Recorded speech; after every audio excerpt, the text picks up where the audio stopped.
आपल्या राज्यात महाराष्ट्रात पालिका निवडणुकांची घटिका समीप आली आहे आणि या निवडणुकांच्या पार्श्वभूमीवरती चर्चा रंगतेय ती युती आणि आघाड्यांची। पालिकेच्या निवडणुकीच्या निमित्तानं दोनही राष्ट्रवादी आणि ठाकरे बंधू एकत्र येणार का याचे जोरदार अंदाज बांधले जाऊ लागलेत। ठाकरे बंधूंपैकी कुणीही याविषयी धोरण स्पष्ट केलेलं नाहीये, पण सुप्रिया सुळेंनी मात्र पालिकेत कुणासोबत आणि कशी युती होणार याचा एक प्रकारे रोडमॅपच सांगितलाय।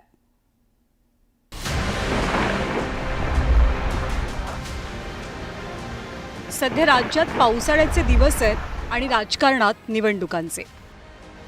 पाऊस जसा अनेकदा बेभरवशीपणानं वागतो तसाच काहीसा बेभरवशीपणा राज्याच्या राजकारणातही दिसू लागलाय। कोण कोणासोबत युती करेल आणि कोण कोणासोबतची आघाडी मोडेल याचं काहीच नेम नाहीये।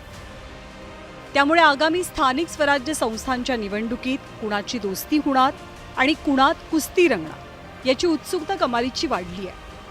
या सगळ्यात प्राईम फोकस आहे तो ठाकरे बंधू आणि पवार फॅमिलीवर। यापैकी पवार फॅमिलीचं राजकीय धोरण काय याबद्दल सुप्रिया सुळेंनी पावसाच्या संदर्भात हे अत्यंत सूचक विधान केलंय। यापैकी पवार फॅमिलीचं राजकीय धोरण काय हे विचारलं असता सुप्रिया सुळेंनी पावसाचा रेफरन्स देत हे अतिशय सूचक विधान केलंय। एखाद्या पालिकेत दादांसोबत जायची वेळ आली तर मग तुम्ही तयार असणार का सगळे? आता बघा, आता पाऊस पडला तर मी रेनकोट घालणार का छत्री यातून मी निर्णय घेतलेला आहे। आता छत्री की रेनकोट हे जरी नक्की झालेलं नसलं तरी एका बाबतीत मात्र ताई ठाम आहेत आणि हा विषय म्हणजे युती नेमकी कुणासोबत करायची। भाजप वगळता युतीसाठी एव्हरीबडी इज वेलकम असं काहीसं धोरण आगामी पालिकांसाठीचं असल्याचं सुप्रिया सुळेंनी स्पष्ट केलं। अखंड राष्ट्रवादीची ताकद ही प्रामुख्यानं पुणे, नाशिक आणि कोल्हापूर सारख्या मोठ्या शहरांमध्ये। पालिका निवडणुकीच्या वेळेला स्थानिक पातळीवरची गणितं अतिशय महत्त्वाची असतात। त्यामुळे अशा ताकदीच्या ठिकाणी युतीचे सर्वाधिकार स्थानिक पातळीकडेच असतील असेही संकेत सुप्रियाताईंनी दिले। भाजप सोडून कुठल्याही पक्षासोबत युती करायला तयार आहे, स्थानिक नेते तिथला निर्णय घेतील असं काही चर्चा झाली आहे तुमच्यात? कारण अशी नाही आहे, आमची लाईन नेहमीच असते।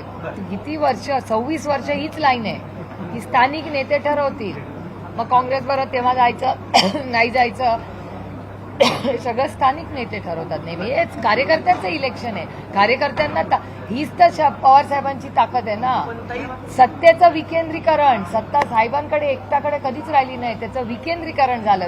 तुम्हाला अधिकार देतोय, तुम्ही निर्णय घ्या। शरद पवारांच्या राष्ट्रवादीच्या या धोरणानंतर महाविकास आघाडीतला महत्त्वाचा घटक पक्ष असलेल्या ठाकरेंच्या पक्षानं सुद्धा एक प्रकारे सुप्रिया सुळेंची श्री ओढली आहे। ग्रामपंचायती, नगरपंचायती, नगरपालिका, जिल्हा परिषदा, महानगरपालिका या निवडणुका शक्यतो स्थानिक स्तरावर कार्यकर्त्यांच्या भूमिका काय आहेत त्यानुसार निर्णय घेतला जातो आणि शिवसेना सुद्धा अशा पद्धतीनेच निर्णय घेईल। गेल्या काही वर्षांपासून राजकारणातली सगळी परम्युटेशन कॉम्बिनेशन्स महाराष्ट्रानं अनुभवून झाली आहे। त्यामुळे आगामी महानगरपालिकेच्या निवडणुकीत कुणाची मैत्री जुळेल आणि कुणाची तुटेल याची काहीच गॅरंटी नाहीये। असं आहे की पाऊस हा ज्यावेळेस वादळरूपी येतो त्यावेळेस छत्रीलाही ऐकत नाही आणि रेनकोटालाही ऐकत नाही।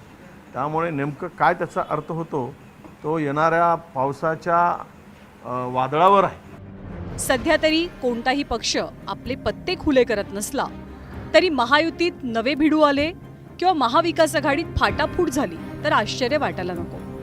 या शरद पवारांची राष्ट्रवादी निवडणुकीच्या पावसात कोणत्या पक्षाचा रेनकोट किंवा छत्री घेणार हे आगामी काळात स्पष्ट होईल। Bureau report, news 18 Lokmat.